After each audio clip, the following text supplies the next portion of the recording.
এটা এই পল্লীর একটা ঘর, ঘরের ভেতরেই বাথরুম, বাথরুমের পাশেই রান্না। আজকে আমরা আপনাদের দেখাবো কিভাবে একটা জনপদ দারিদ্রতার কাছে নত হয়ে শিক্ষা থেকে দূরে চলে যাচ্ছে, কিভাবে একটা জনপদ এখনো বাল্য বিয়েকে রীতি হিসাবে মেনে নিয়ে জীবন পার করছে। ওই মেয়েটার জীবনটা নষ্ট হয়ে গেছে, এই নষ্ট আর ভয়তে তোমরা ছোটবেলায় বিয়ে দেবে। মা বাবা পড়াতে পারি নাই, গরিব মানুষ পড়াবে কি করে। 13.5 বছরে আমার বাচ্চা কাচ্চা হয়েছে। বড় মেয়েটারে বিয়ে দিছি আচ্ছা 11 বছর, তবে 15 বছর পার হয়ে গেলে তবে ও মেয়ে আমরা নেবো না। ও মেয়ের অনেক বই, স্কুলের বারান্দায় কিরাম উঠতে হয় তখন দিন উঠলাম না, চোখে দেখলাম না সংখ্যা। বলছি দক্ষিণবঙ্গের সবচেয়ে বড় পল্লী ঋষিপল্লীর কথা, যেখানে শিক্ষার আলো পর্যন্ত পৌঁছায়নি।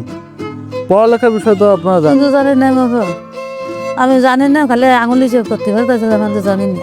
বাল্য বিয়ে দেওয়া এই পল্লীর পিতামাতার রীতিমতো যেন দায়িত্ব। 18 বছরের নিচে যে বাল্য বিয়ে, সেটা এই পল্লীর কেউ জানেই না। 12 বছর হয়নি বিয়ে হয়েছে, সময় হয়েছে 12 বছর হয়নি। 13 বছরে কি 13.5 বছরে আমার বাচ্চা কাচ্চা হয়েছে।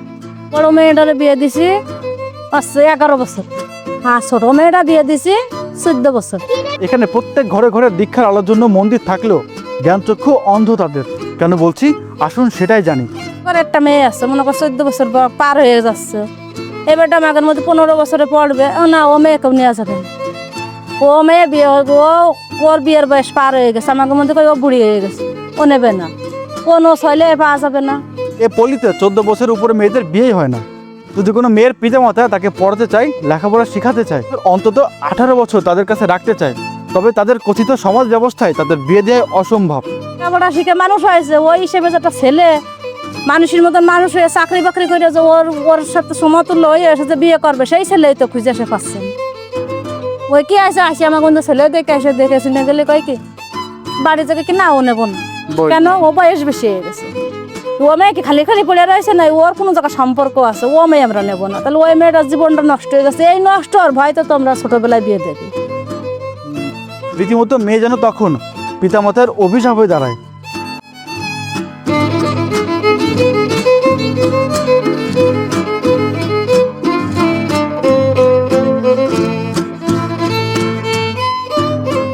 আর এসব কিছুর পেছনেই মূল দায়ী হচ্ছে দারিদ্রতা, অভাব, অনাটন, যার ফল ভোগ করছে এ পল্লীর মানুষ বহু আগে থেকেই।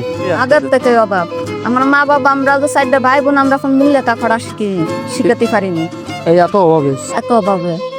আর সব থেকে বড় বাধা, যদি কেউ এই সমাজ ব্যবস্থা থেকে বের হতে চায় তবে তাকে কোন ঠাসা করে রাখা হয়। ওই সরকারে মানে আইসে কেন কি তোমার এই দিবা নে মূল্যে কিছু না, এই টাকা দিতে হবে, তোমার নামে ভাতা করে দিচ্ছি, এই টাকা দিতে হবে, মূল্যে আমরা সে ভাতা পাচ্ছি না, মূল্যে আমাদের টাকা খেয়ে যাচ্ছে। বাড়ি বাড়ি দেখো সব কল দিচ্ছে, পায়খানা দিচ্ছে, গোয়াব দিচ্ছে, তারপরে আছে এখানে চাল দিচ্ছে, মূল্যে আমাদের নামে আমরা গরিব, আমরা যে খাতে পারতেছি না, থাকতে পারতেছি, মূল্যে আমাদের নামে আমাদের মাঝে কি আছে ঘর পাবি তোরা, তোকে ঘর দিচ্ছে, মূল্যে আমরা টাকা দিছি, মূল্যে আমরা সে ঘর পাইনি, কল পাচ্ছি না, ঘর পাচ্ছি না, খাতে পারতেছি না, চাইল পাচ্ছি না, তাহলে অভাব ছাড়া কি আমাদের। আসলে এ পল্লীর মানুষেরা বেঁচে থাকার জন্য পর্যাপ্ত সকল সুবিধা থেকে বঞ্চিত। অবস্থা এমন যে চাইলেও মুক্তি সম্ভব না। কোথায় যাবে, কে দাঁড়াবে পাশে?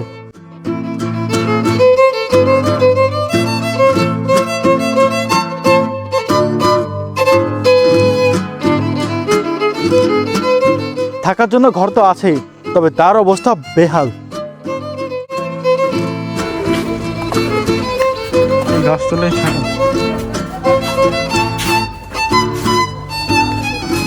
এবার হচ্ছে এখানে থাকে না, এই এক ঘর মেয়ে সবকিছু। আর এটা হচ্ছে, আর এটা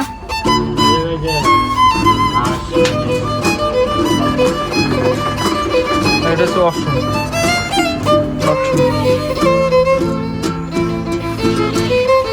আর এখানে রান্না হয়। আর এটা হচ্ছে কাকা কাকির রুম। আমরা যে সময় লেখাপড়া করেছি সে সময় খুব অভাব, আমরা 3টে ভাই করতে পারিনি। এখন আসলে ছোটো ভাই নিয়ে বিশাল একটা স্বপ্ন ছিল যে ওনাদের সময়টা লেখাপড়া করাই, যেহেতু আমরা 3টে ভাই বেশ ভালো ইনকামের রাস্তায় বেছে নিয়েছি, তারা পড়ালেখা শেখানোর জন্য।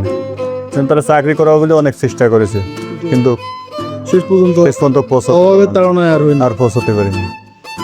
স্বপ্ন শুধু স্বপ্নে থেকে গেল, এটাই সত্যি কথা। এই স্বপ্ন থেমে যায় টাকার কাছে, এই স্বপ্ন থেমে যায় অভাব অনটনের কাছে।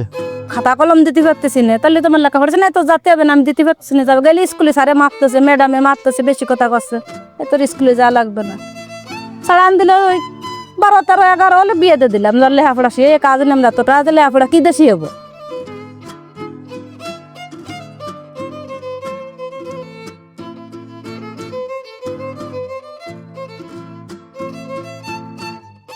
তাদের ধারণা দারিদ্র্যের ভেতর পড়াশোনা করে কি লাভ, এর থেকে ভালো কাজ শিখে আয় করা। এই পল্লীতে মেয়েদের সাথেও ছেলেদের স্বপ্ন বিসর্জন হয়। ক্লাস 3 পর্যন্ত ক্লাস 3 পরে আর আমরা পড়িনি। পড়তে পারিনি। তখন আছে 19 বছর বয়স। আর বাবির বয়স ছিল, বাবির বয়স ওরকম 14 থেকে 15। আর ঠিক এভাবেই তারা শিক্ষার আলো থেকে বহু দূরে সরে গিয়ে দারিদ্রতাকেই বেছে নিয়েছে। ভাগ্যের চাকার উন্নতি করবে। হ্যাঁ, ওটা তো সবাই এসে বলে, কিন্তু আসলে কার্যকারী আমরা পাই না। আসলে কেউ কাজই হয় না। কাজ হয় আগে সব ডিল ছিল, এগুলো সব আগে ছিল হচ্ছে ফসলি জমি, আর এখন এইগুলো সব বসতি জমি। এই জমিগুলোতে আগে ফসল চাষ হতো, তবে অতিমাত্রায় ঘন বসতি, যার ফলে সেই জমিগুলোতে এখন ঘর বানিয়ে থাকতে হচ্ছে।